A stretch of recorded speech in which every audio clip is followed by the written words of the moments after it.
Whether you are completely new to tabletop role-playing, or possibly you are familiar with tabletop role-playing games, but you are new to solo tabletop role-playing games, don't worry, I got you all covered in this video.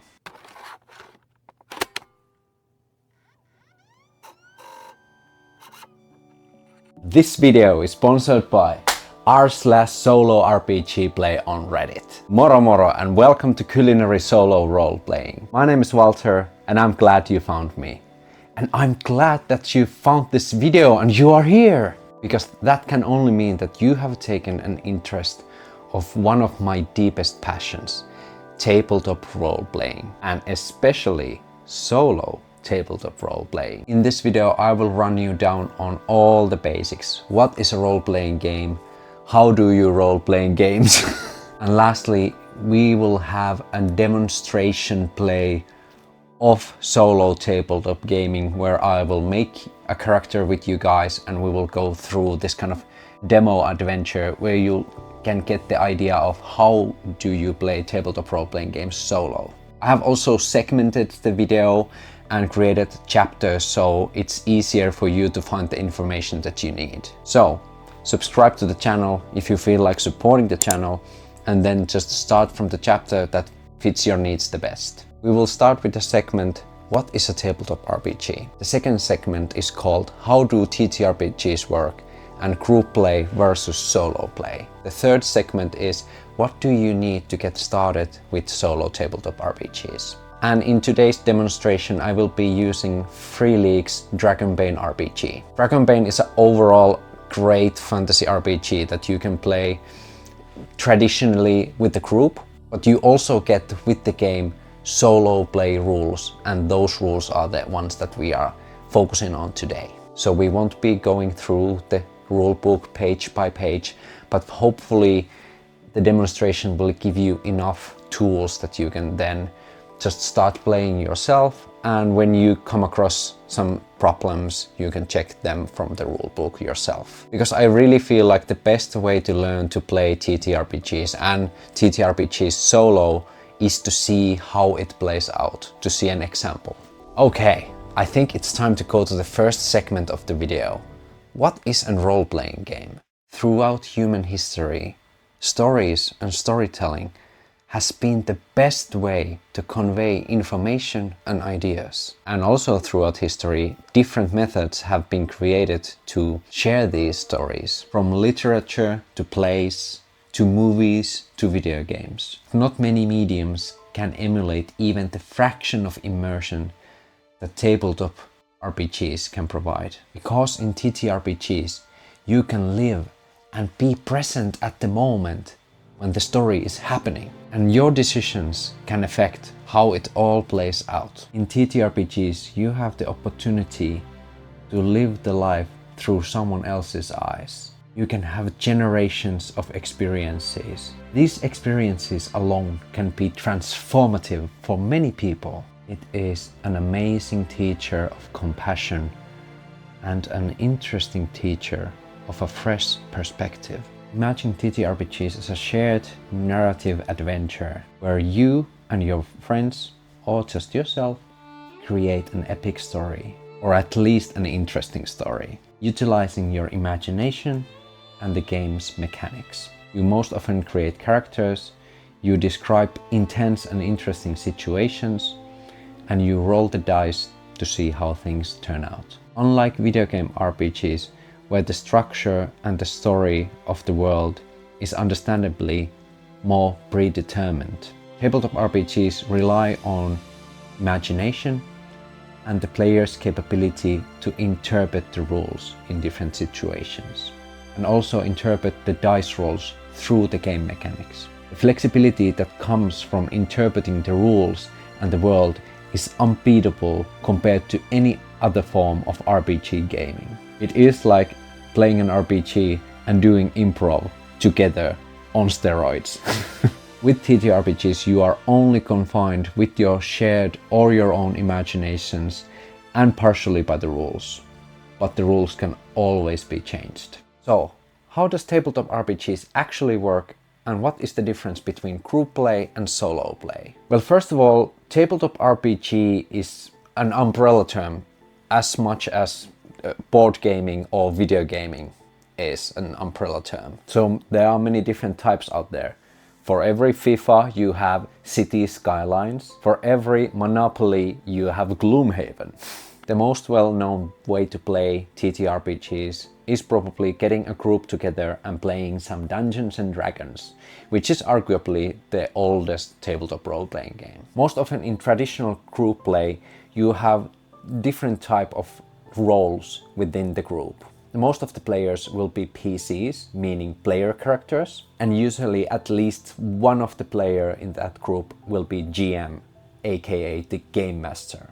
Usually PCs are the main characters that we are focusing on during the game, and they experience the adventure through that character. And the Game Master works as a narrator, referee, and all the other characters throughout the game. They won't have their own character, but they will play the whole world and all the opposition that the players might face. The Game Master's most important task is to take situations forward and to react players' action. So they will create situations where players can act and GM's role is to react into these actions. So you might say for example that playing a fantasy TTRPG is basically like making an improvisational fantasy series where PCs are basically like the main characters of the show and GM is the director who will stage the situations and say like, oh, but this is the opposing force right now.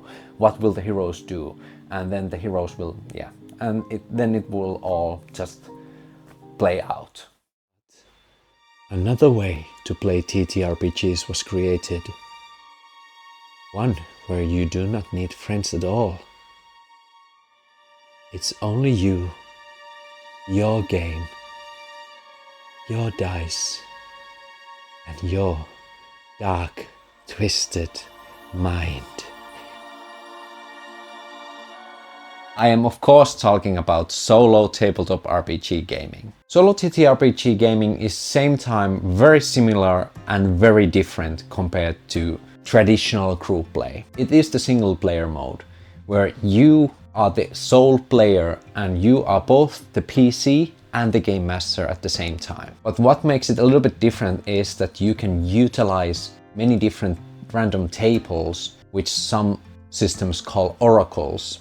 And these oracles and randomizers help you create twists and surprises to your adventures, so it's not just you stating what will happen next.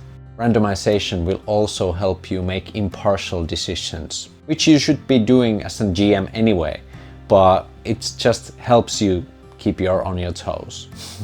So in many situations where I would, as a GM, I would maybe narrate that the heroes are approaching a dark tower and there are 2 guards guarding the entrance of the tower. What will the players do? And then the players would decide what they would want to do, and I as a GM would probably have some information about the 2 cards and the whole door, and then I would just see how the things play out and make rules and rulings as the players go forward. But as a solo player, I would go into the same situation, but I would be also the GM and the player, and it's more like that I am here watching how this situation plays out. So I could actually make an oracle roll to see like, are there any cards in front of the tower? And I would get like, yes, and I will, okay, there are 2 cards in front of this tower. Are these cards expecting me? Then I would add like probabilities as well, because I know like I am the most sneakiest character there is, and I have gotten into this point without anyone noticing me, so it's very unlikely that they know that I'm coming. And then I could roll the oracle again and see, do they know that I'm coming? You can ask from the oracles the same questions that you would as a player ask from the GM, and you will just interpret these roundabout answers that the oracle is giving you, and you can determine the fiction and what is happening right now. But I feel like explaining how tabletop RPGs work is really inefficient way to demonstrate how these games work, especially solo tabletop role-playing games. How about we just get into the demonstration already? Now we should be having a clear connection to Demonstration Walter. Demonstration Walter, are you there? Yeah, thank you for asking, host Walter. We have everything up and running here. Microphone is working. So let's make some characters. Or a character in this case. It was so nice to talk with you guys. Quickly before I go, there are also great many groups that you can ask advice to how to get into role-playing and how to get into tabletop role-playing. There are so many amazing communities in Reddit. For example, our amazing sponsor for today, r/Solo RPG Play. So if you have any extra questions and being like what would be the best game for you to start with, or how you can get started, or if you want to see more Let's Play material, you can always go into that subreddit and ask people for recommendation. There are so many people ready to help you. So I will leave a link down below to that subreddit and few other RPG subreddits that you can go to check out. I will also leave link down below to some amazing other videos from myself and other amazing creators that will help you get started in your role-playing journey. But now, Demonstration Walter, go ahead, it's your turn. Show them how Dragonbane RPG works. Hello there, this is Post-Edit Walter speaking. I thought that it would be best for the video for me to chime in also and give you a little more context on Dragonbane RPG, while Demonstration Walter also will create the character with you on the background, while I will tell you and walk you through all the stages of character creation and give you the basics on how the rolling works and the skills and all that stuff works in Dragonbane.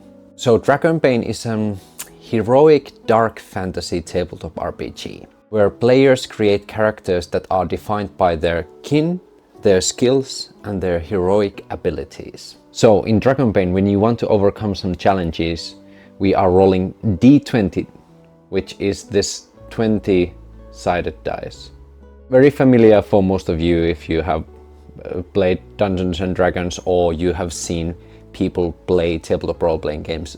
D20 is a very popular dice in that sense. And trying to succeed in a skill by rolling is really simple. First, the GM will determine what skill or stat is being tested. For example, this could be your evade skill when you are trying to jump out of the way of a rolling boulder, for example. Then we will see the value that we have in that skill. It could be, for example, an 8. Then we are just taking the d20 and rolling the dice, and if we come up under the score, then we will succeed. Simple as that. When you roll 1, that is called rolling a dragon, and that is the best result that you can get. That is basically like a critically succeeding in something. And when you roll 20, that is really bad. That is called a demon, which means that you will critically fail, basically. Sometimes there can be some aspects in the game that will hinder your performance or even help your performance. These are called boons and banes. So when you roll with a boon, that means you will take the d20 that you will always roll, and then you will take extra d20s for every boon that you possess. And because I'm rolling with a boon, I can take the better results, which means the lower result. And you guessed it, if I would roll with a bane, we do exactly the opposite. We will roll as many dice as we need. For example, if we would roll with 1 bane, we would roll with 2 dice, and we would take the higher, the worst result. That is all you need to know from the mechanics for now. We will get into those during the gameplay. So now, let's get into the character creation. Overall, I think Dragonbane has explained the character creation pretty well. But personally, I would actually change the order things are being made within the character creation. So here is how I would do character creation in Dragonbane. I think this is especially better way for beginning players who might not be certain what kind of character they want to play and they want to figure it out while they are creating their characters. So this order is considering those people. So today we are going to create a demonstration character of mine named Valano. I have two characters that I usually tend to use in my tutorials and how it plays series, and these two characters are called Valano and Takino. Takino is more of like this traditional human fighter, so we can get kind of the combat aspect of every fantasy game. And then we have Valano, who is basically like the elven mage of the group, so we can also demonstrate all of the magical aspects of different systems as well. First, I would choose a kin. And choosing a kin is very simple. You just pick the kin that you like and you will get a kin ability from that kin. And you mark it down. Simple as that, you're done. So as an elf, we get ability called Inner Peace. Inner Peace will give us extra life, health points and willpower points when we use time to recover ourselves.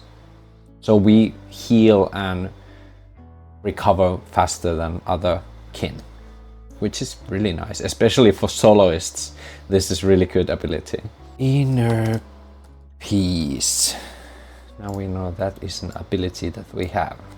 Second, I would choose a starting profession. This will give me either one heroic ability or magic if I'm starting as a mage. My starting profession also gives me a bracket of my professional skills that I can pick during the character creation. Mage is the only starting profession that has any spells, so that is also a very easy pick. And we also have already determined that we are a frost mage, so that was an easy choice. But one extra thing that you have to notice when you're making a mage, depending on which magic school you go with, you will actually get different starting skills. So getting your heroic ability and your skill bracket in step 2. Now we go to step 3. Third, we must determine our character's age. And luckily you don't have to pick exact age of your character. You just have to pick from 3 different options. You can be either young, adult, or old. If you are young, you get a little bit more boost to your stats, but you have less skills. And the older you are, you will get other benefits. You will gain more wisdom when you're older and more skills, but your physical stats will go down. So it's a very interesting way to kind of simulate the differences of young and old age. Takino and Valano are like childhood friends. Even though they have very different spans of life, I feel like they are right now in this kind of like in the same position, which is like they are very like young adults. So I would say their age is young. So we will go with young as well. That will give us 6 professional skills and 2 additional skills that we can decide. And we also get +1 to constitution and agility. And now let's decide the skills that we want to be trained in. So we get 6 professional skills, which are from our profession over here, and 2 extra skills that we can put basically anywhere we want. Definitely we add 1 to elementalism. We want some kind of fighting ability, so let's put 1 on staffs. Sure, let's put 1 on evade, awareness. That's already 4, so we have only 2 left. Languages and myths and legends. And now we have 2 extra from being young. Forever young. Valano is really charismatic individual, so I would say probably bluffing and I think overall just persuasion. And now we add those extra numbers to constitution and agility. There we go. Now we remember those 2 are added in. And when you have distributed your skills, we go to the step 4, which is rolling your stats. Now when we have picked our kin and our profession, we have a little better idea of where we want to allocate our stats in. In Dragonbane you have 6 stats for player characters: strength, constitution, agility, intellect, willpower and charisma. And these stats will also determine a lot of other aspects of your character. And now when we know that we are going to make a mage, we know that we need a character who has high intellect and high willpower. So how do you roll your stats in Dragonbane? You take 4d6 and you will roll those 4d6, drop the lowest result of that roll. You will add those 3 6s together and you will get a score. And that is a score that you can distribute to the stat that you want. And you will repeat this process 5 more times until all the stats have a number. After the rolling, if you are not content with the end result, you can take 2 of those stats and switch their places together. And this is an optional rule if you want to use it. I personally encourage people to roll with the punches, but if you want to have a little bit more control of your character, you could introduce pushing and roll. Because pushing and roll is a thing that you do a lot in Dragonbane anyway. So pushing and roll means when you are rolling those stats and you get one result that you are not content on, you can actually take those 4 dice once and roll that stat again. But you have to accept the new result. So this will give you one more extra opportunity to really bump up those numbers. Here we go. Roll 4, drop the lowest. Ugh, not that good. Well, it's fine. 12. Yeah, let's put that on agility for now. 15. 4 plus 6 plus 5 is 15. Intellect. Now we're getting there. Oh, 16. 16 is pretty good. I will actually add that to will. 7 plus 5 is 12. I think 12 is okay. We can add that to strength for now. Oh, now we're getting... Oh, it was close of being so good. It's 14. 14 is still quite solid. Constitution. 15, that is really good. I am quite happy with these choices. I know we have the extra rule that we could push one of these rolls, but I don't really want to. I feel like overall we got really solid scores. And when you have all your stats, you go into step 5. In step 5, we are adding those numbers together. First of all, we can determine our health points and our willpower points, our HP and WP. Our health points are equal to our constitution stat, and our willpower points are equal to our willpower. Then we can check from the core rulebook if we have any damage modifiers to either agility-based weapons or strength-based weapons. We can also check the movement rate of our character, which is usually either 10 or 8. And finally, we will write up our skills that partially come from our stats.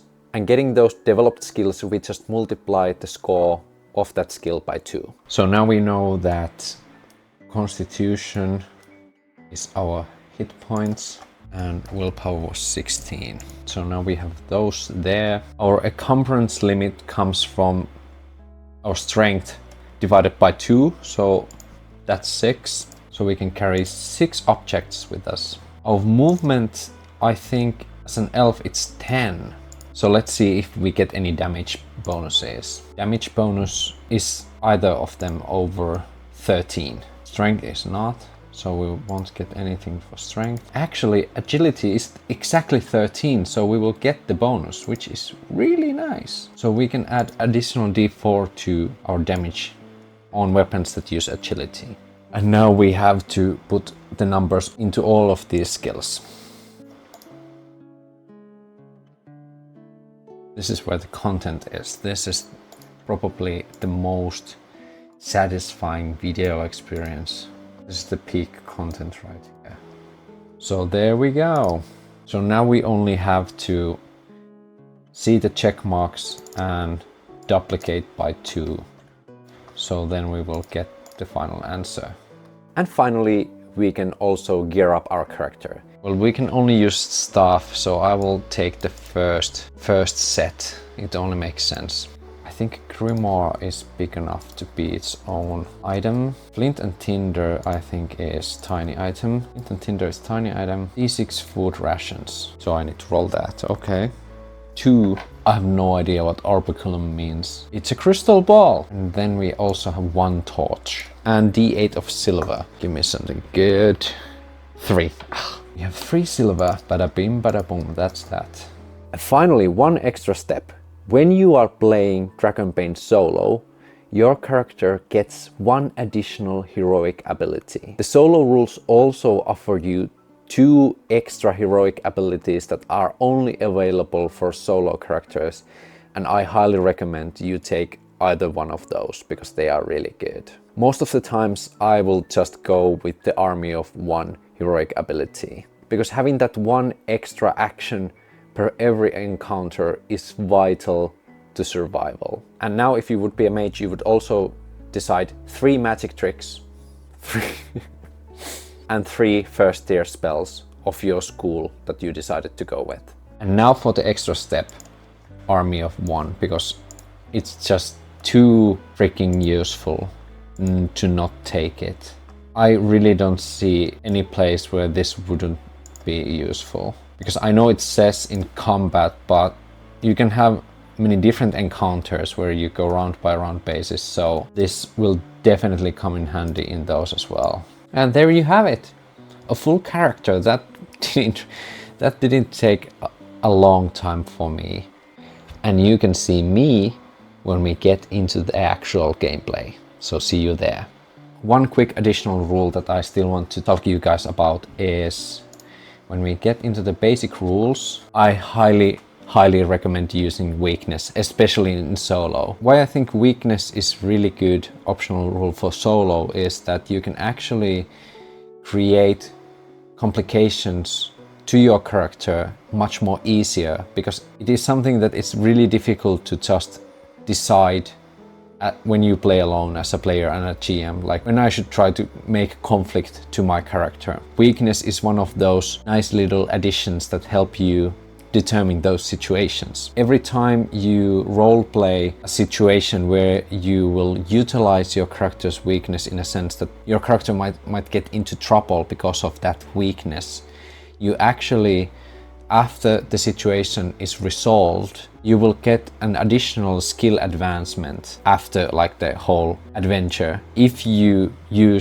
utilized your weakness well, and you could like say, oh, that was the situation where I actually used my character's weakness and leaned into that, and that even caused trouble that I was able to overcome. So it rewards you for making complications to yourself and to your party around you. So it's one of those really good tools that gives mechanical weight to your decision making and to those overcoming the character's own shortcomings, which is really interesting. So I highly recommend. It's an optional rule, you don't have to use it, but I would suggest that you use that. I'm excited to get into this adventure with you guys, but before we can get into an adventure, we need to have an adventure, right?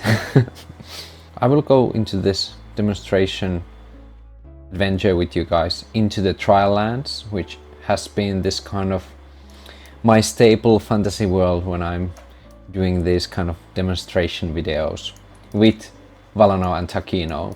And last time when we left off, Valano and Takino, they arrived into the town of, or into the city of Dawnbreeze, which is this kind of cultural meeting point for many different cultures and kin.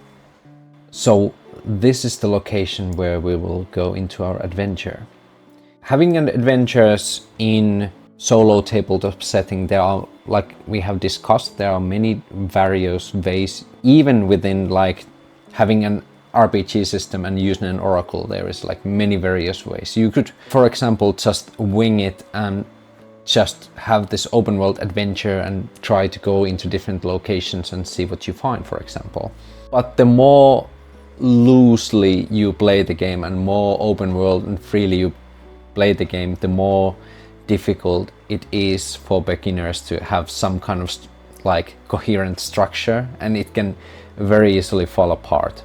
So what we are going to do today, we will actually make a demonstration adventure using the solo rules from Dragonbane. And Dragonbane comes with this kind of completely meant for solo, this kind of demonstration adventure where you will be doing a bunch of tasks to engulf Stonegaze. Ingolf have like many different adventures and quests that you can take up upon. But I don't want to spoil those for you. So what we can do right now is actually generate our own mission. You can just take this quest generator and you can make your own custom adventure for any game system. So that's why I really feel like this is a very good system overall. It will create a very basic point crawl. Point crawl meaning you have different kinds of locations that are interconnected but are not specified in a map, for example. It can be just like this location, and when I go away from this location, I will go to this location. Most of the time, anyway. So now we can first just create an example adventure for us, a point crawl that we can go through. And I think that is also a very good way for us to get familiar with the different game systems that the game has. Set your objective. For an objective assigned by Ingolf, or I will probably narrate my own kind of way how we come up on this mission. But anyway, roll action, attribute, and a thing on the inspiration table. And we can use those inspirational words to create the mission that we are gonna take up on. Here we are, action, attribute, thing. D20 table for all of them. Okay, action. Let's roll the first one. That is a 20. That would be the most horrendous roll in this game. You don't want demons. Action, 20. Weaken is our action. Then our attribute, 18. Sacred. Weaken, sacred, and finally the thing, 9. Weaken, sacred history. This really feels like that we are gonna go grave robbing. It really sounds like it, because we are weakening a sacred history. We are decimating something important, or we are taking away from something that is sacred, and sacred is also like untouched. So definitely we are gonna go full Indiana Jones right now.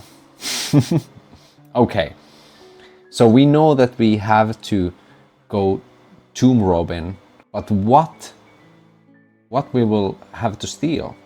I think I know just a table that we can use actually. When we go back into the original rules, there is also a way to create a quest. So here we can see what we have to rob from the tomb and what is the name of that thing. So let's first roll D12, that will show us the thing. That's a 3. A sword. Interesting. So it will be probably a grave or a tomb of an ancient warrior, probably. Not Valano specialties. And what is it? What is the sword called? 2. The Eye of Calamander. The Eye of Calamander. A sword which name is Eye of Calamander. Fair enough. Let's add that in. Quest. Obtain. I think that is the most nicest way to say grave rob. Obtain the sword. There we go.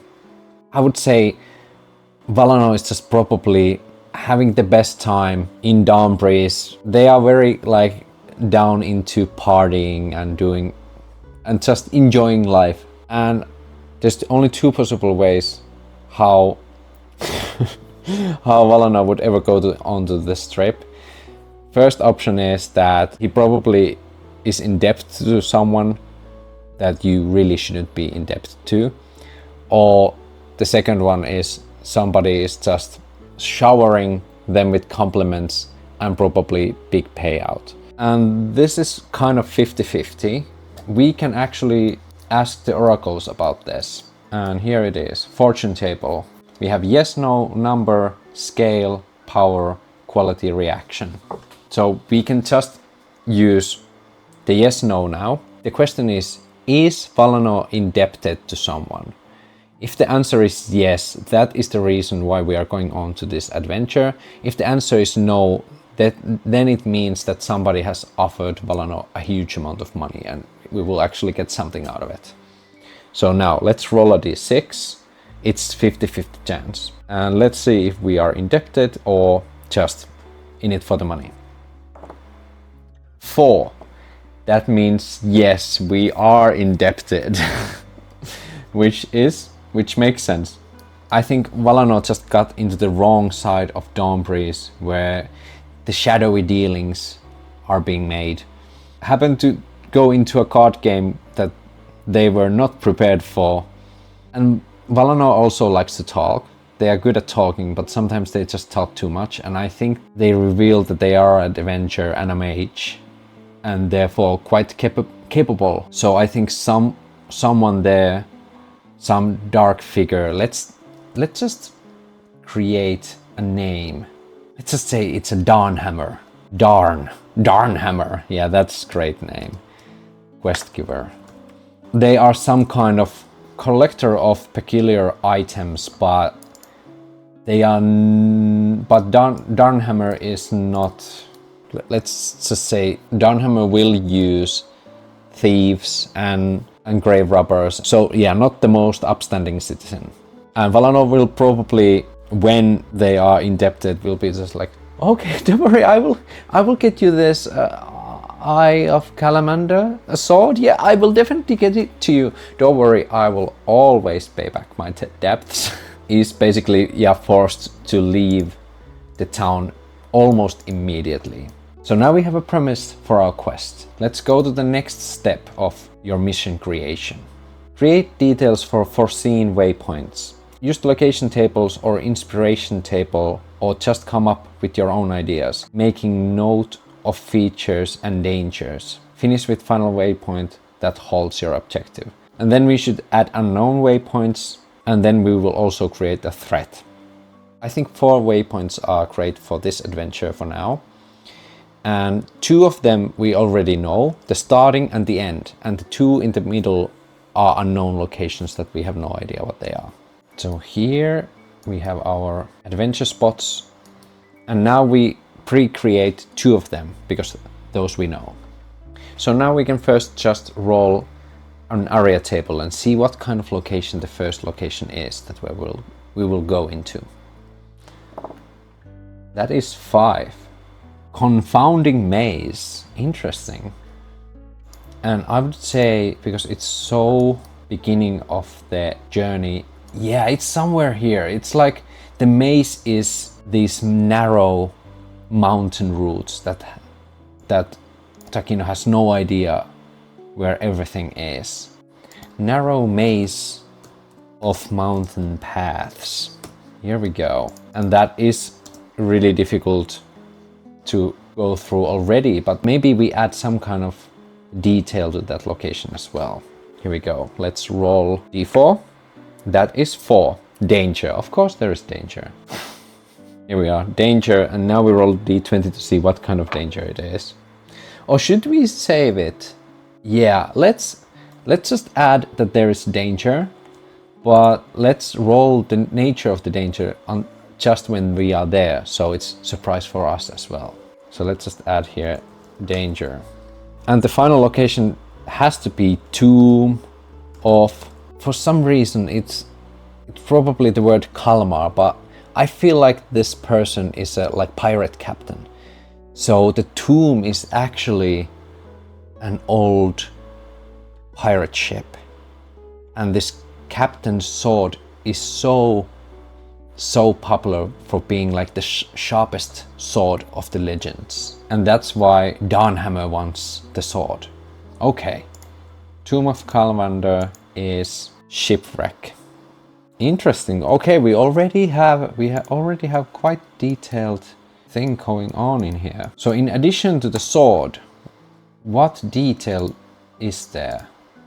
Is there some kind of detail in that location as well? Let's see.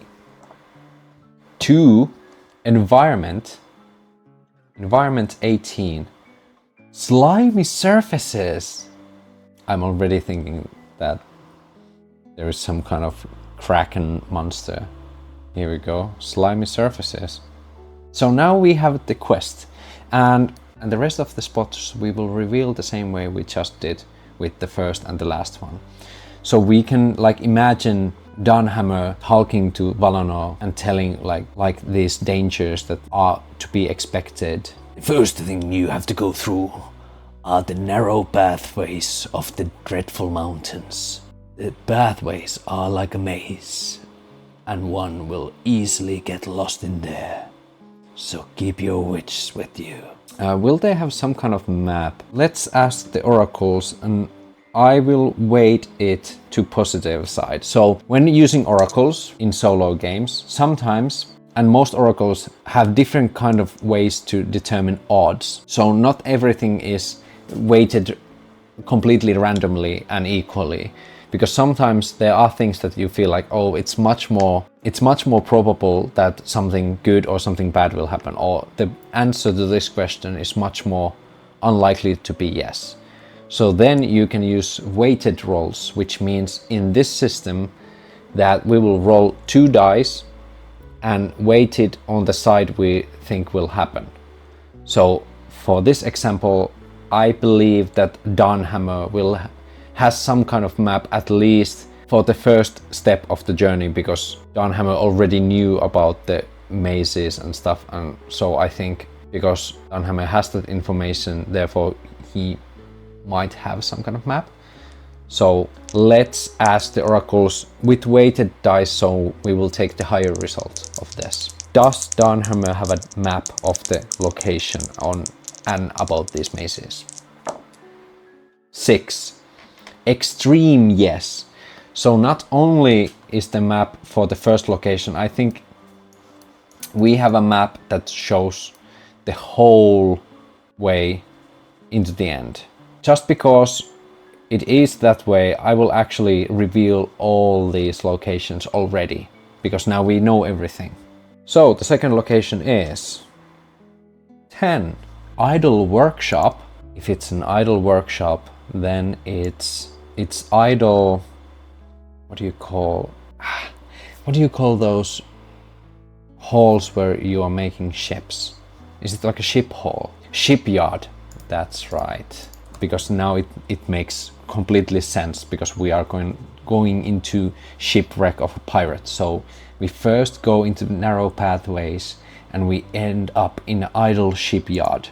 And the third location, burrowed tunnels. Okay, idle shipyard, somewhere between the mountains. Underneath, while walking through burrowed tunnels, we can find buried under the shipyard the pirate captain Calamander's shipwreck, where we can find the Eye of Calamander, the pirate captain's sword. Perfect. We have a whole adventure ready here. I won't roll details yet, because we don't know what is awaiting for us here. But there you go. Now we have a full point crawl adventure ready. Now we know where we have to go. We have to go through narrow tunnels and pathways of the dreadful mountains to find the idle shipyard, where we have to find the burrowed tunnels that will lead us underneath the shipyard, where there is the tomb, the wrecked ship of Captain Calamander, and hopefully the captain's sword, the Eye of Calamander.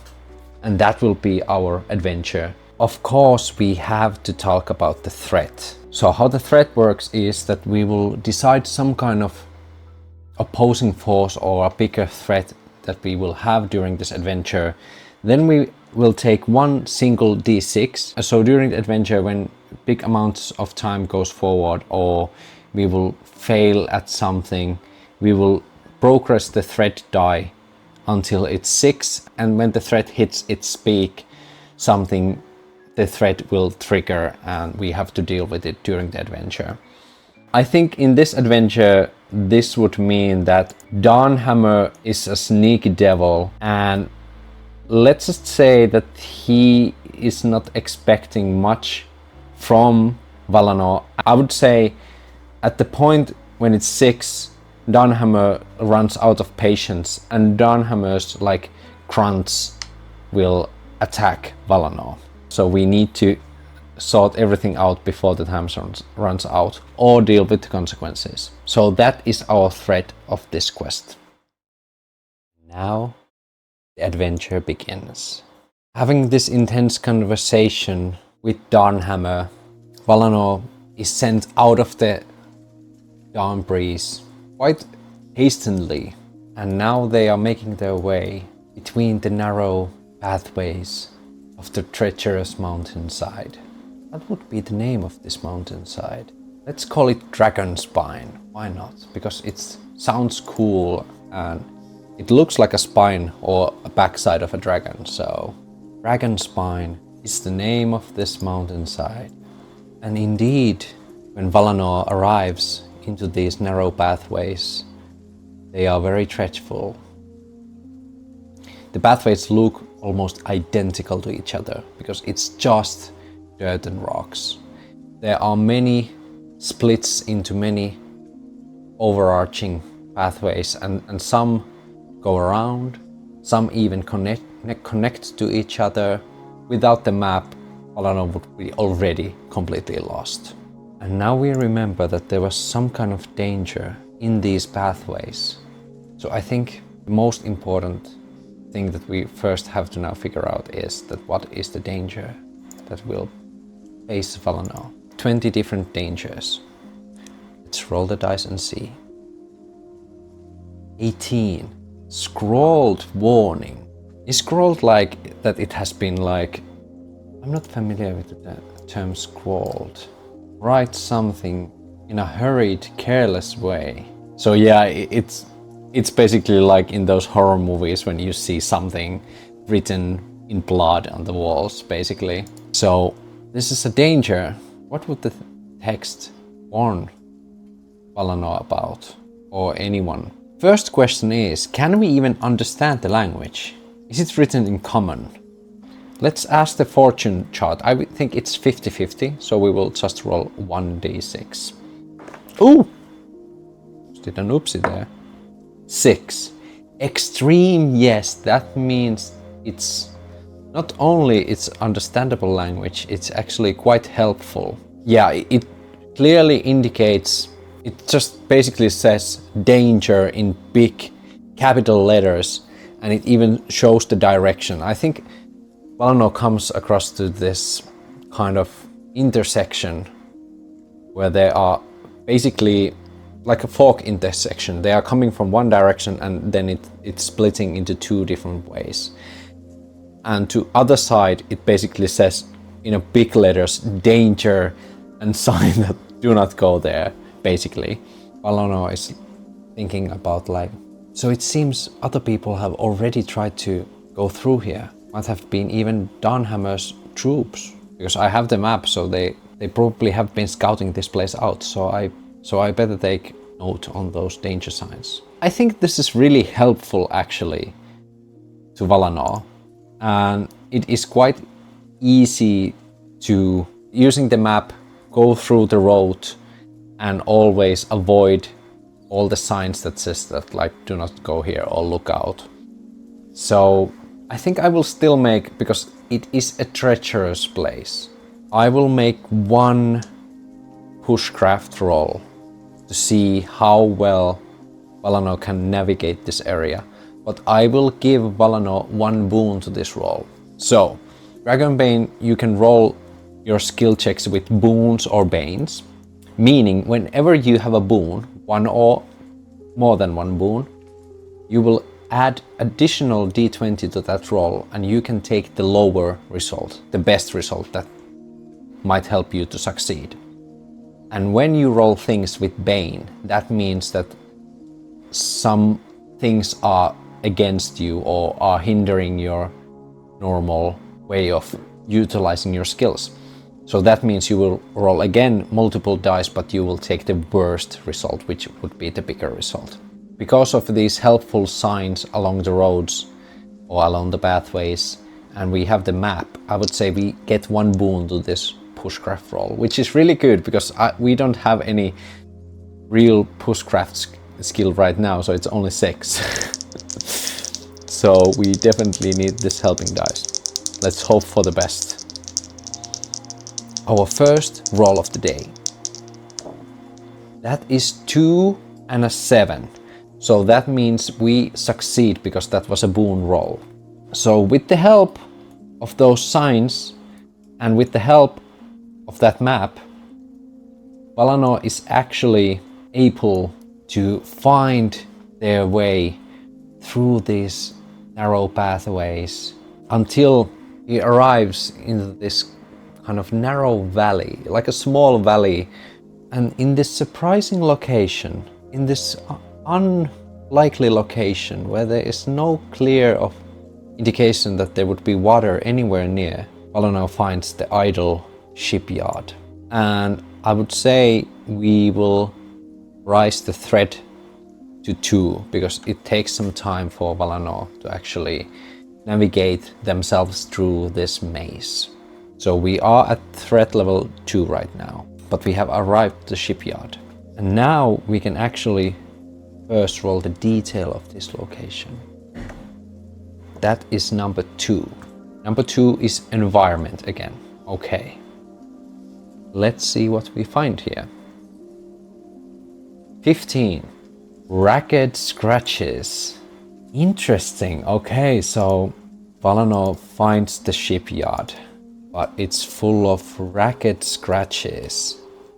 And these scratches belong to... They are quite sizable, but are they like... I don't think they are like scratches of a massive beast. Can we actually... Yes, we can as the scale using the fortune table. So I will wait the roll to say that it's probably not that huge of a monster.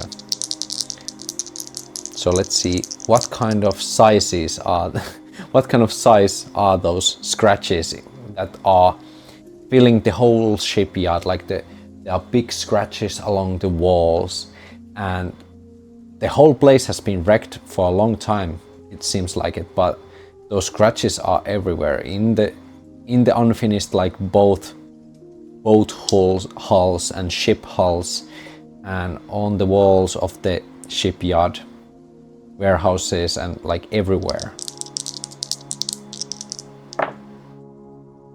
So we weighted it down. So we got a 4 and a 3. So that means those scratches are moderate. So yeah, it definitely looks like a humanoid size scratches. Borrowed tunnels as well. Valanor starts to like go a little bit slower and slower, try to keep their senses and wits alert. And they probably say something like, "Oh, what happened here? Oh, this looks really bad." I think Valanor will try to sneak carefully first into the warehouse, because we have to find those tunnels somewhere. And I don't think the map is clearly stating like, yeah, there are tunnels. We know that there are tunnels somewhere here, the shipyard. First, Valanor goes into the main shipyard that is in the middle of this whole valley, surrounded by all manner of shipwrecks.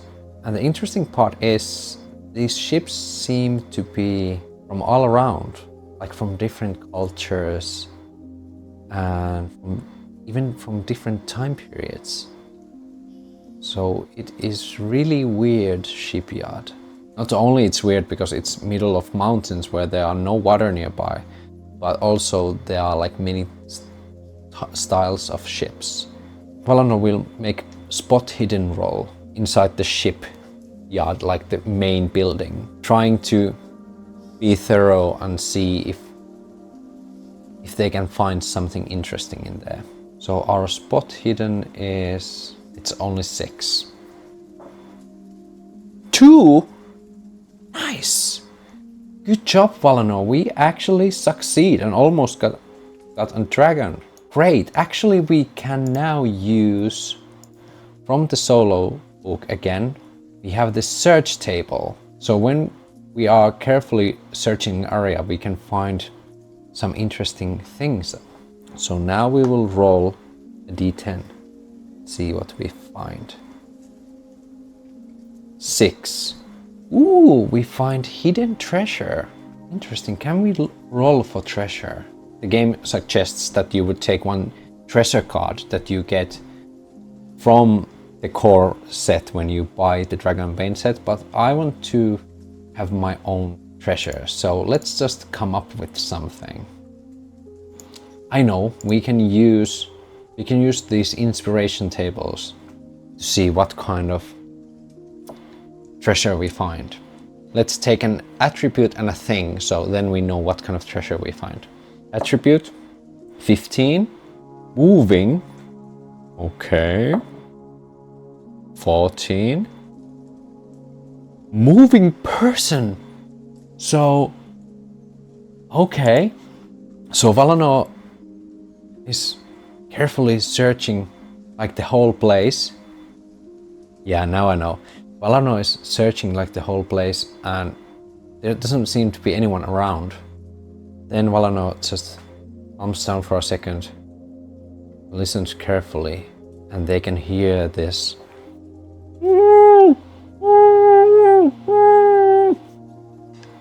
from somewhere close. And Valano frantically starts to like move things around and just is searching anything where this voice would come from. And finally they move this, basically like this kind of smaller boat, or maybe let's say half of a boat, and move it away from the side of the wall.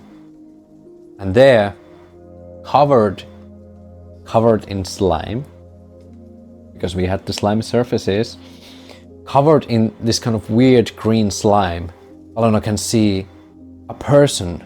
The slime is even over their face and it's like this kind of slimy cocoon. Don't worry, I'll get you out. And Valano starts to rip off the slime. And it takes some time. It's very kind of sticky. It's very gooey and sticky and kind of stretchy as well. It's not like this kind of loose, liquidy, slimy. It's like this kind of thick, almost like it's very concrete in a sense. But Valano is able to rip the slime off this poor individual and be like, oh God, oh thank you so much. Who is this person? We can actually, again, we have table for that. Creating NPCs.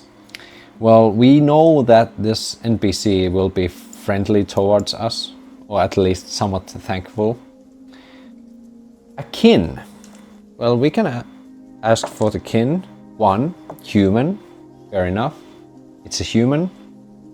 Motivation. That is something I definitely want to know. 3. Deep and eternal love. Okay. And profession, why not? Give me a profession as well. 8. Knight. Okay, deep and eternal love. Knight. And I think that's all we need for now. So we have a person who clearly is wearing an armor.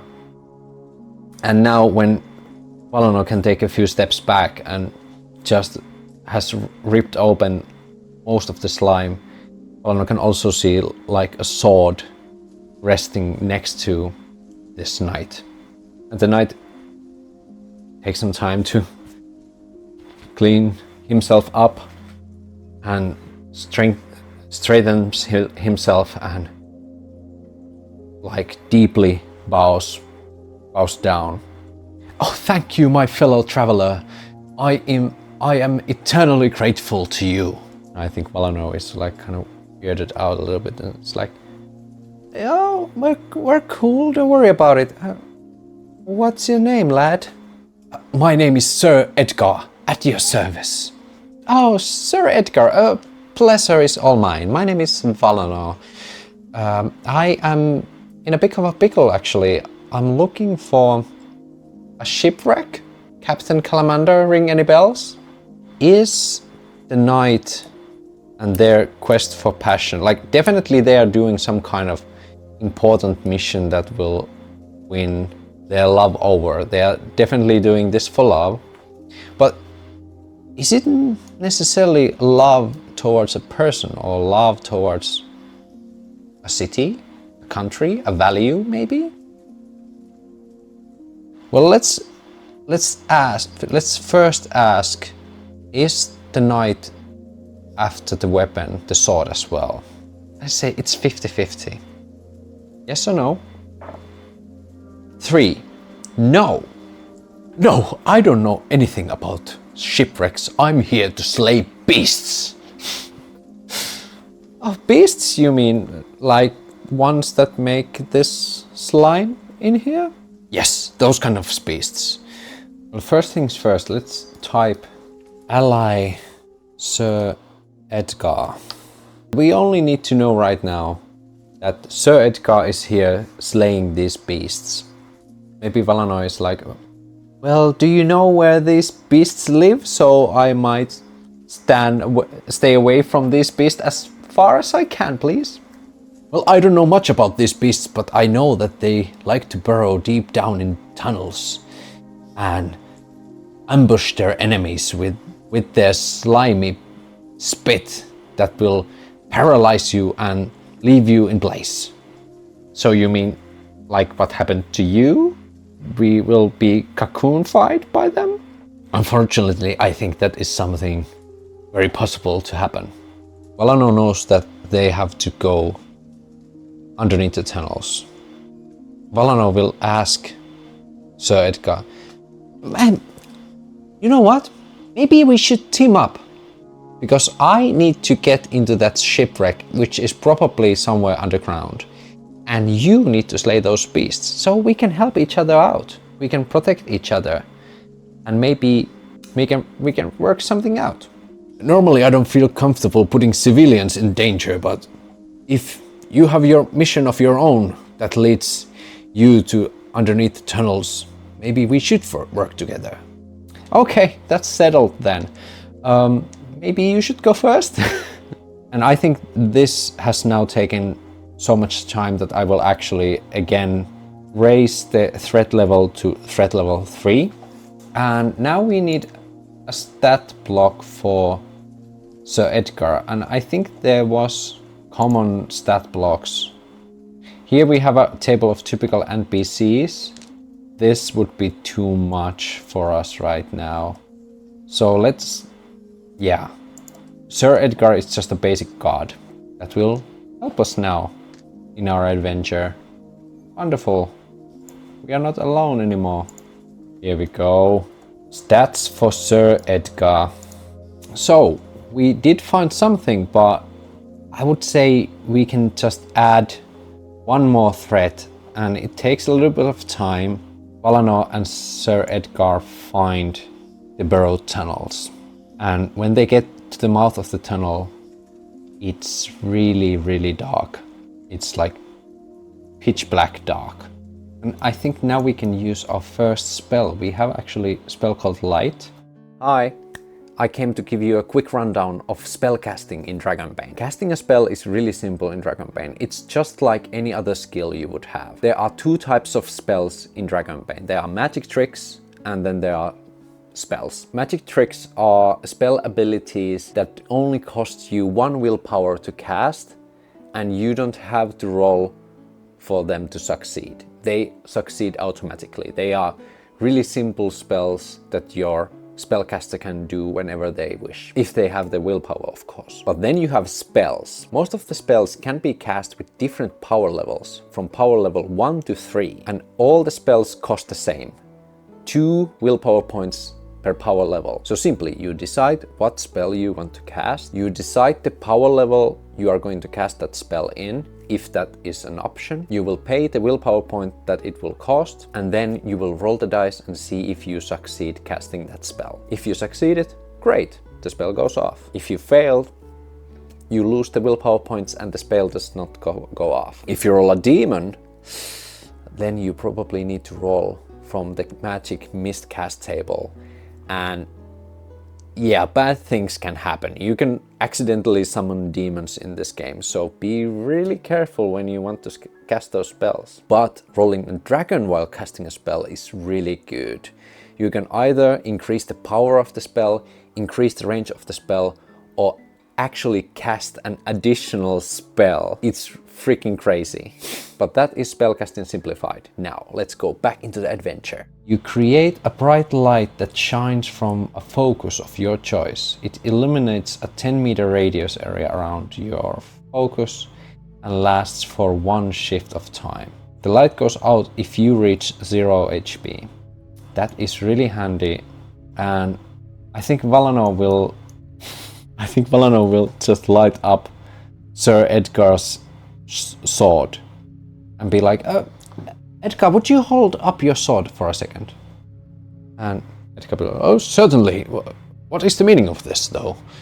And then Valinor will say the incantation and light up the sword. And now they basically have a torch for free, which is amazing.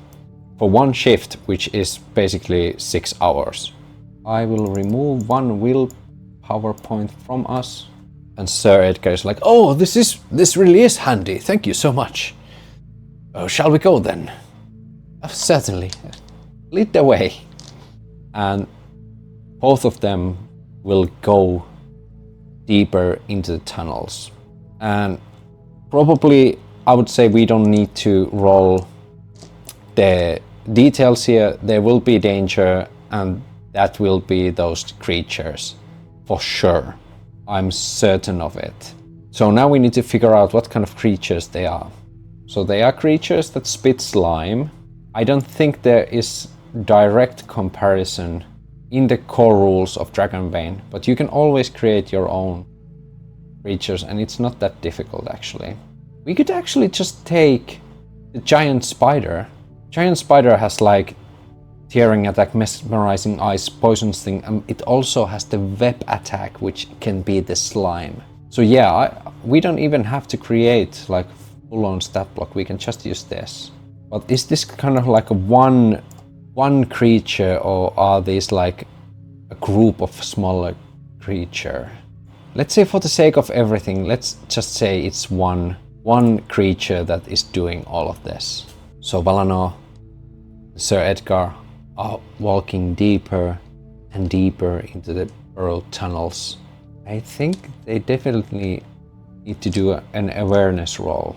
First, let's ask the Oracle, is this creature waiting for them, or is the creature like not expecting them at all? And I would say it's 50-50 because we don't know anything about this creature. So let's just roll 50-50. How well prepared this creature is for these two. 3. No.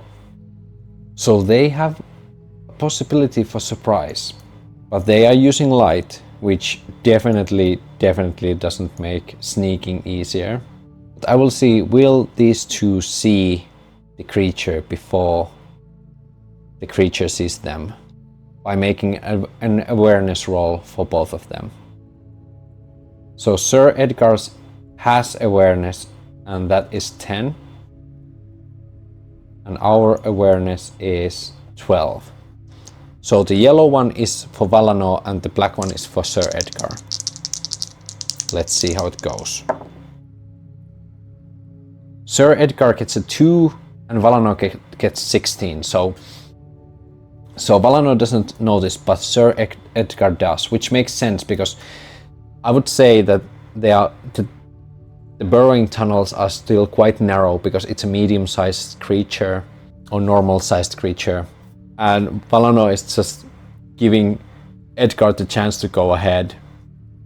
And they arrive this kind of a little bit more wider area, which is like full of this kind of mucky slime that you have to like lift your feet up. Like, it's really difficult to walk in here. And there they see this big, like troll-like creature, but it seems like be walking in 4 legs, and it has this kind of weird tendrils in top of its back, and it seems like it's eating something. Like they can hear bones snapping when this creature is consuming the flesh of some kind of animal, maybe. It's far beyond recognition. And I think Sir Edgar, not being the most subtlest person there is, will be probably just like, there it is, the beast! Come Valinor, let's slay it! We'll just probably full on charge. Valinor is like, no, we need to get a plan! Okay, I think this is good time as any to have some kind of combat going on in here. Okay, I guess we go into fighting then. It's time to see how the combat works in this game. First, we need to know in what order everyone goes. That we will use the initiative card system. The Dragonbane uses initiative card system that you need to have 10 cards available for you. If you buy like the physical core set, you will actually get these initiative cards that comes with the game. You will also get those in PDF form, but you will get them as PDFs. But you can use just regular playing cards like me. I have only the PDF version of the Dragonbane rule system, so I tend to use either another initiative cards from Freeleak's other game called Twilight 2000, or then I just use regular cards like now. And we will pull card for each participant in the combat, and the lower the result, the more earlier they go during that round. And every round we pull another cards as well. And we have only one action to use per each combat sequence, meaning that if we decide to use our action to parry or defend ourselves, that means we cannot attack in that round. So, how many actions does the spider has? The spider has ferocity of 2, so it will have 2 actions per round, which is, that is fatal. And now we only pull 1 card when we should normally pull 2 cards in solo.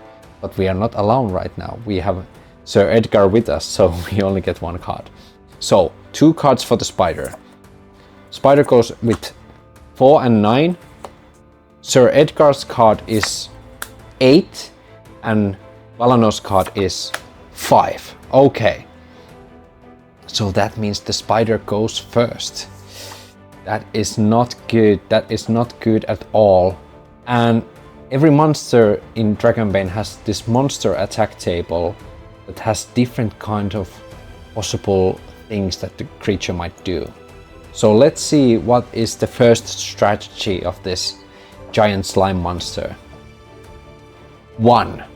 Mandibles. The attack inflicts 2d8 slashing damage. So it tries to like bite with this slime monster tries to bite with its sharp teeth, and will move full movement, which is 24, which is crazy amount. So Dragonbane uses meters, and every square is 2 meter like area, which means this creature can move 12 boxes. So it's freaking fast. It's just like charges straight in against Sir Edgar and takes its attack. And monsters always hit. Meaning now Sir Edgar just has to decide will they try to parry or just accept this blow. And I would say Sir Edgar tries to parry this blow with their broadsword. So Sir Edgar's sword skill is 12. So let's roll for that. So now I will turn this card over so I know that the slime beast has used one of its turns. And I will now also turn Sir Edgar's number 8, because I knew that that has already been used as well. So Edgar gets 9, which means they succeed in putting the sword between him and the slime creature's sharp teeth. But that's not all. We still roll the damage and see if it goes over the broadsword's durability. Because if that happens, the sword is broken. This is a brutal, brutal game, and everything comes with a risk. Here we go, broadsword. I could actually snap this. So the broadsword's durability is 15. The attack made 2d8 damage, so it can break. Let's see what happens. 2d8, here we go.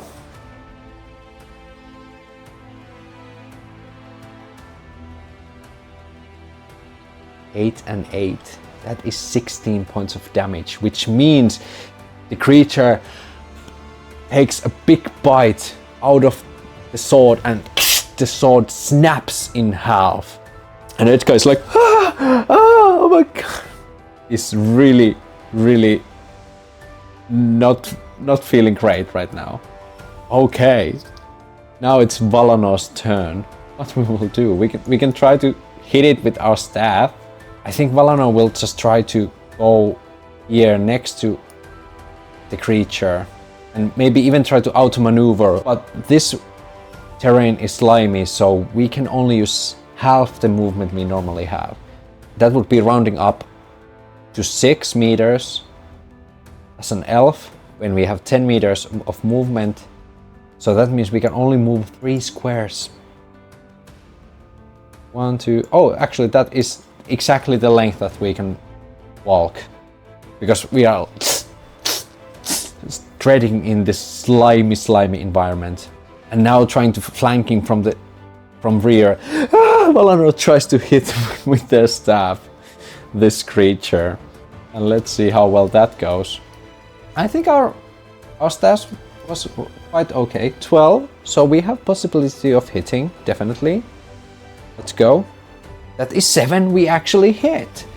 But now the question is, the creature has, I would say it tries to instinctively evade and get out of the way. So it will use its action of trying to get out of the way of the stick. Creatures have passive skills of 15 normally. They are really good at doing stuff, because they are meant to be really dangerous. And 7, and it succeeds in its evasion. Valanor tries to hit the creature with like, and the creature is fast enough to get out of the way. That was first round of combat. So now we take the cards again, we shuffle them and go to the next round. Because the broadsword basically snapped from the middle in half, I will rule as a GM right now that Sir Edgar can still use it as a short sword. They are not completely unarmed. Here we go. 2 for the creature, 10 and 6. Okay, that's decent. Sir Edgar, 5, that's good. And then Valanor, 4. We go first before the creature. That is so good. Maybe the wind attack might actually be more... It's 10 meter cone. Yes, we can hit the cone this way, so we won't hit our friend. Let's use Gust of Wind. So, what Gust of Wind does? The spell summons a great gust of wind.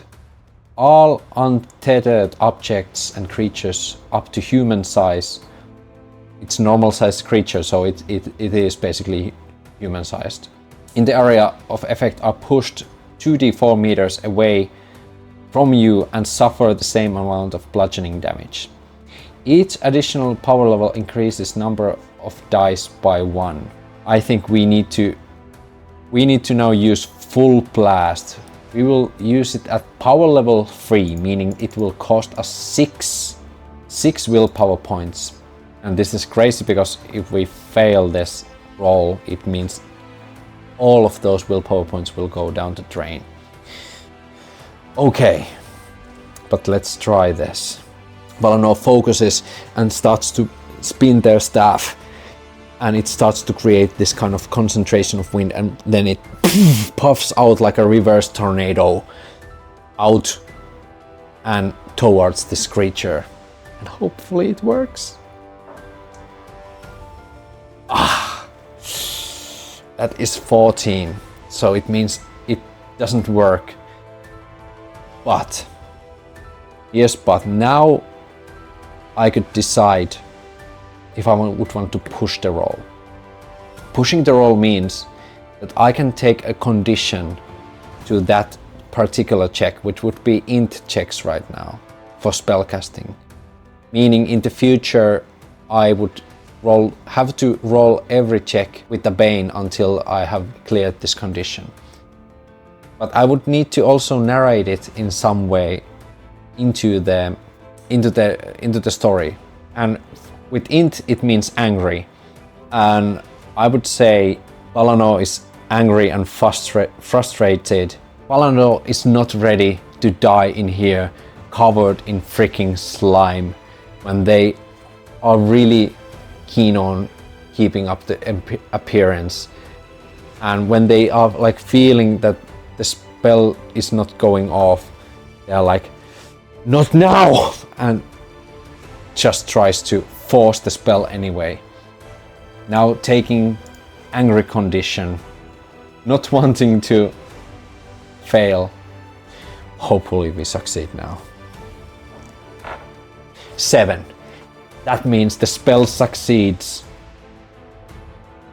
And Valan is like, ah! Full on Hadoukening this creature.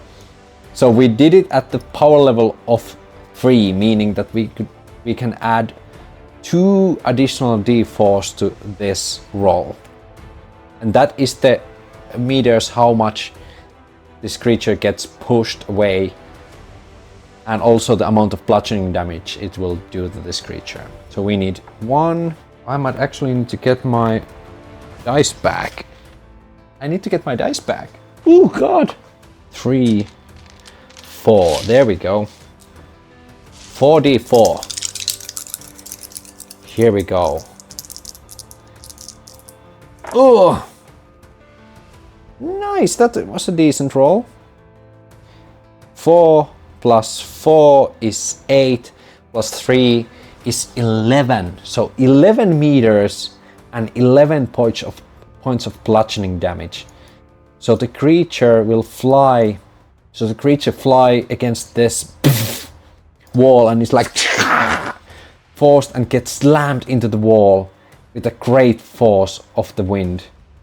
And Edgar is like a little bit surprised and be like, oh, what's happening here?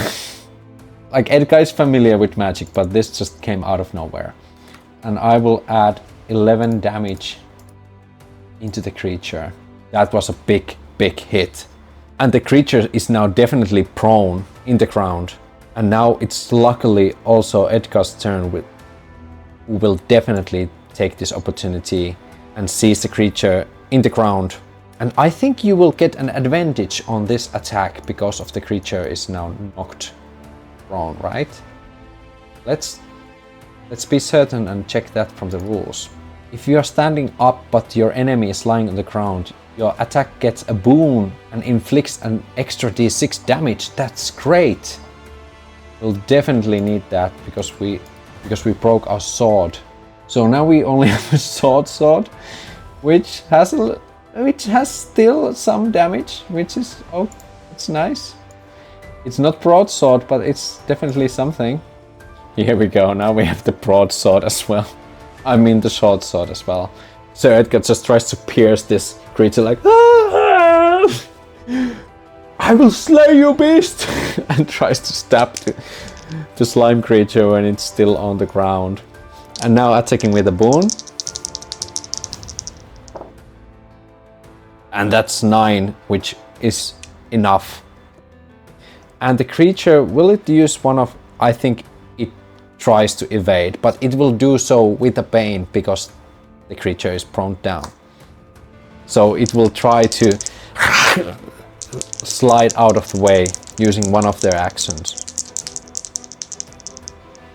We take the worst result, and that is 18. Whew.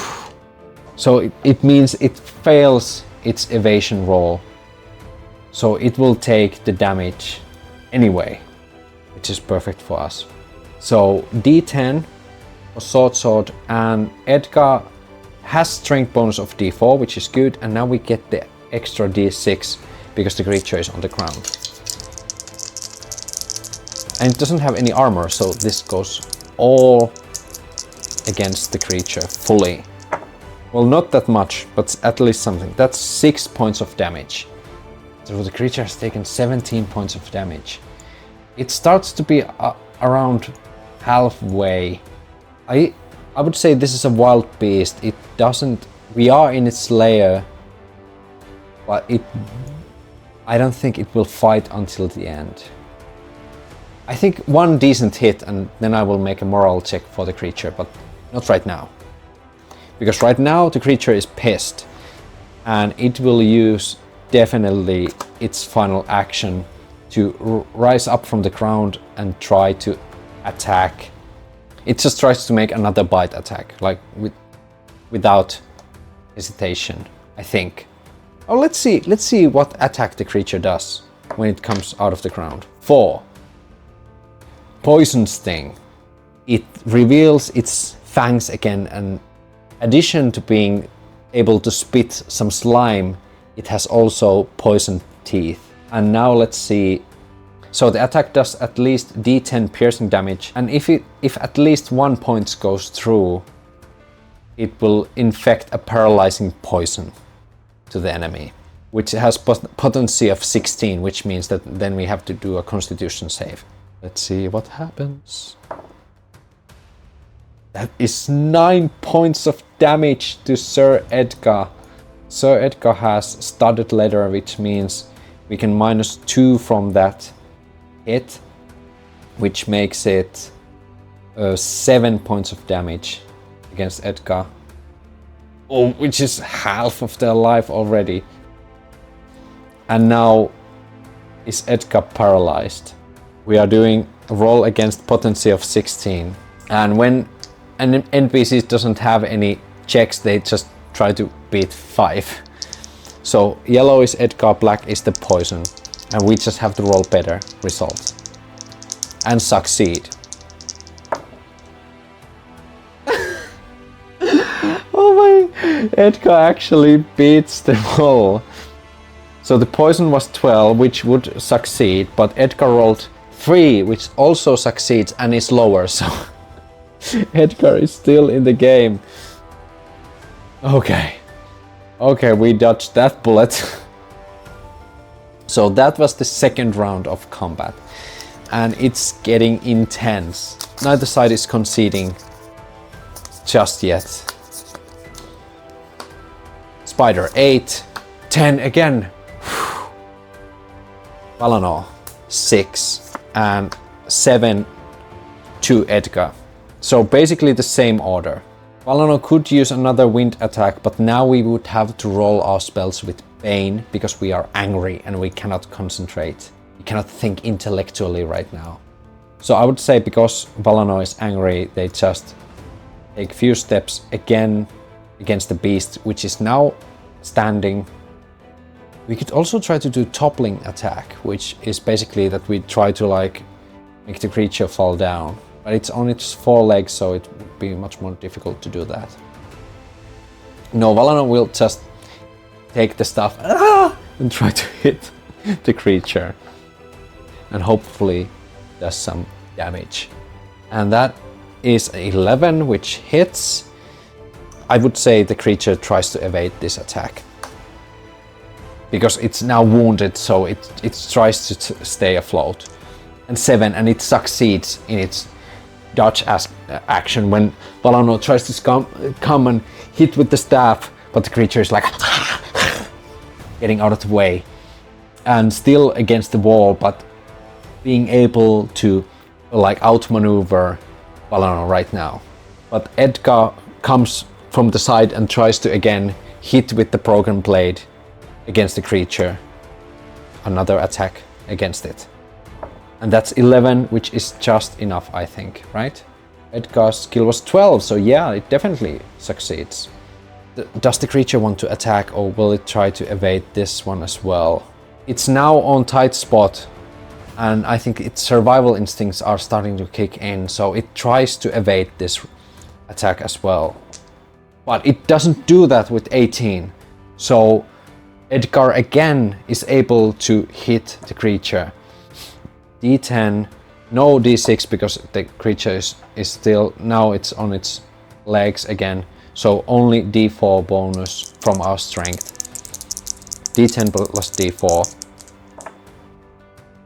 Not, well, again, only 2 and a 3. But it is 5. And the creature has now taken 22 points of damage.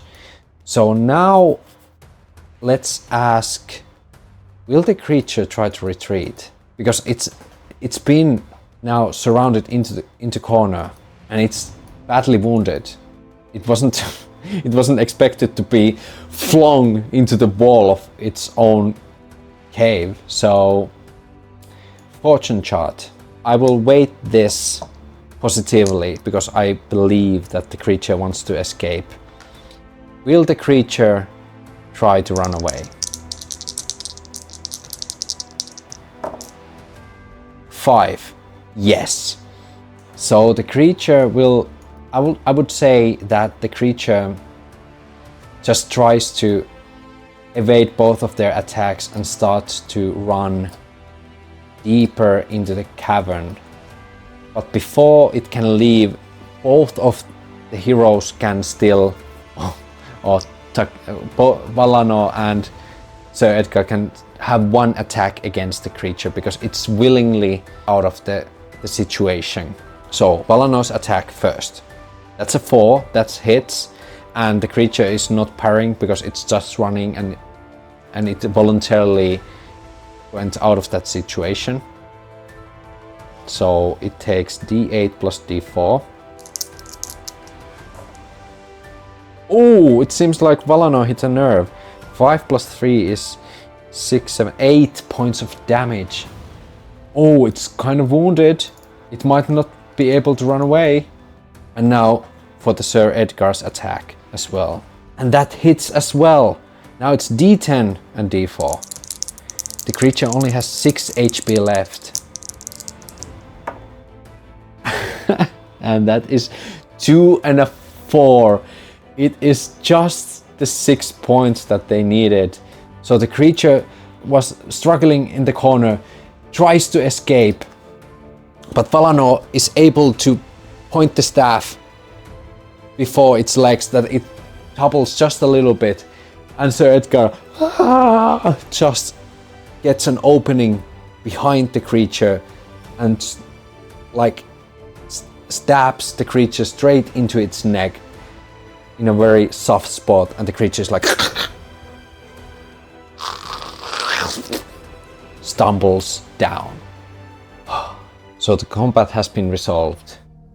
Sir Edgar probably inspects his now new short sword, kind of, and is probably a little bit pumped out.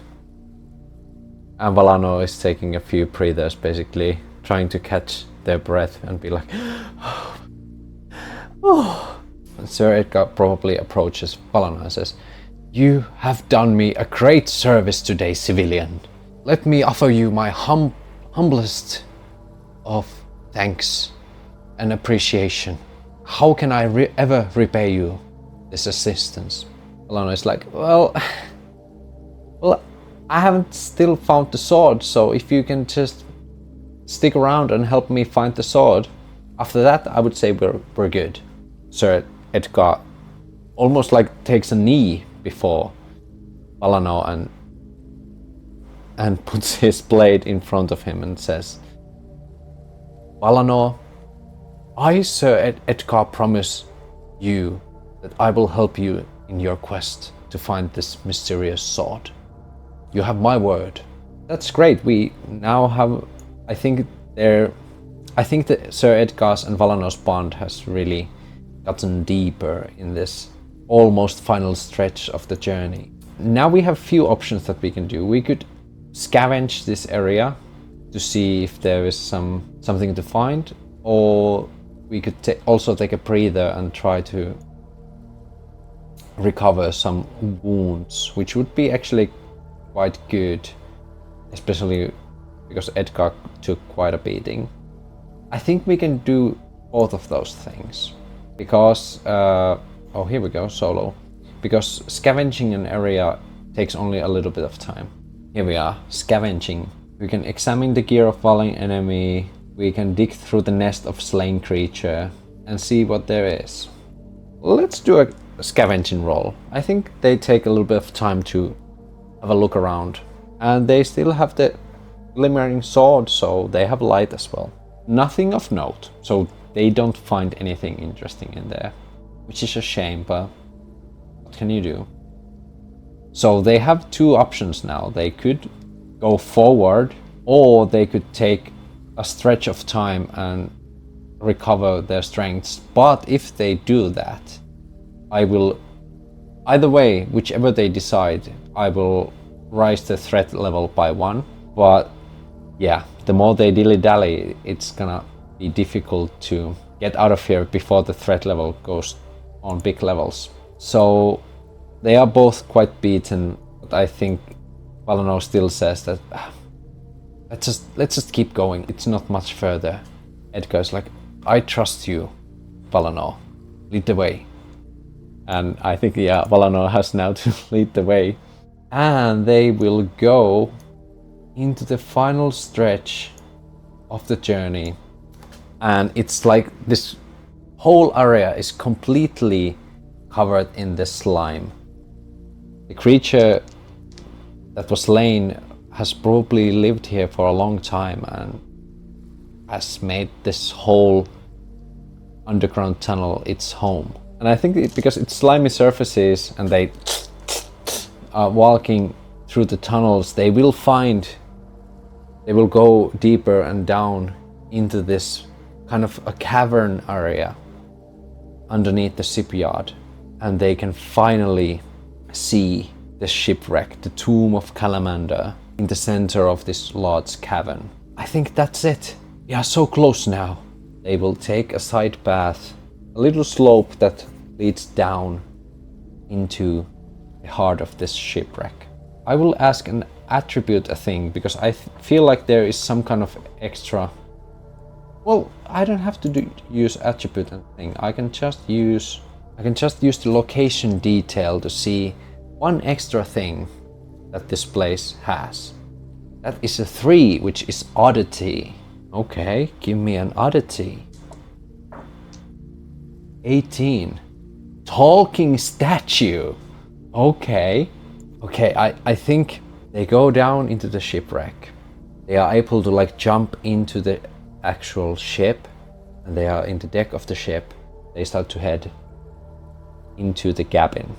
In front of the cabin there's a 2-piece door in front of both of them, which seems to have like this kind of big stone lock attached into it.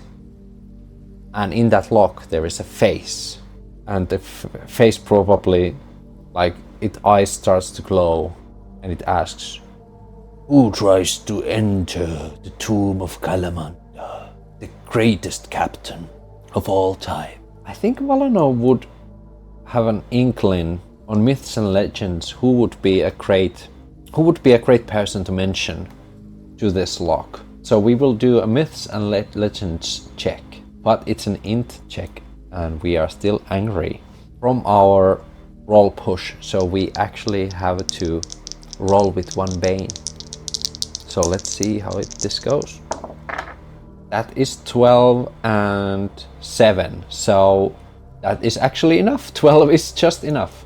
Valano will say, this is Shrimper, the great Captain Calamander's right hand. Don't you remember me, mysterious lock?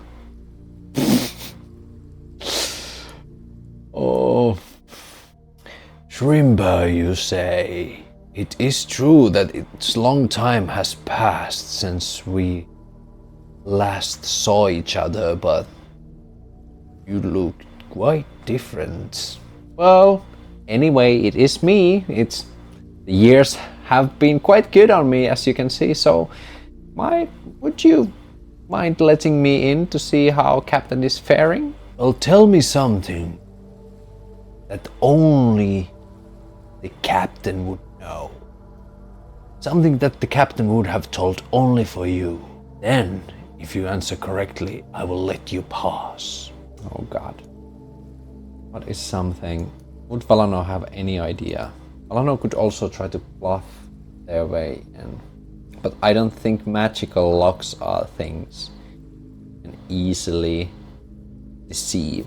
So Valanor once again tries to go deep into their memories and studies and tries to find some detail that they have read that would probably be okay, this is something that they would probably not tell anyone.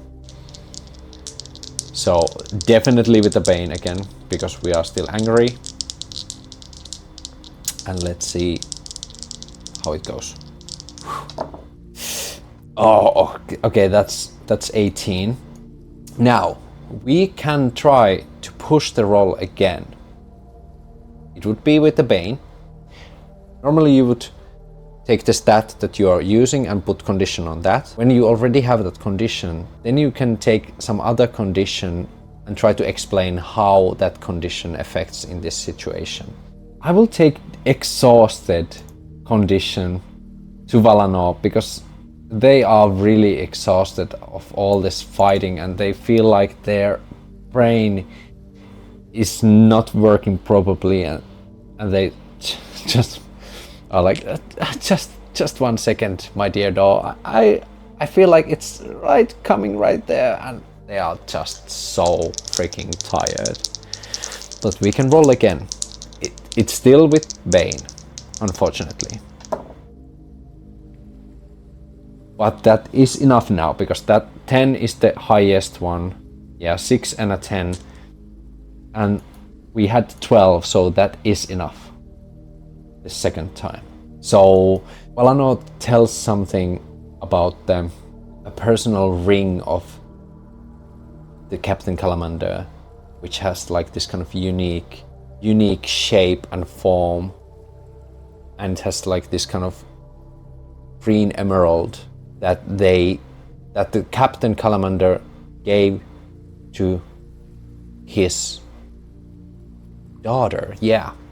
Calamander gave this ring to her daughter, and this daughter was this kind of secret daughter that was only discovered much later.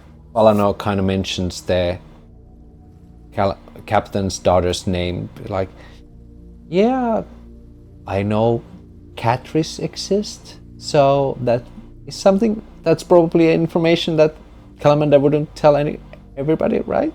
And there's a tiny moment of silence, and then the eyes stop glowing and the lock opens and the lock drops into the ground and the doors open.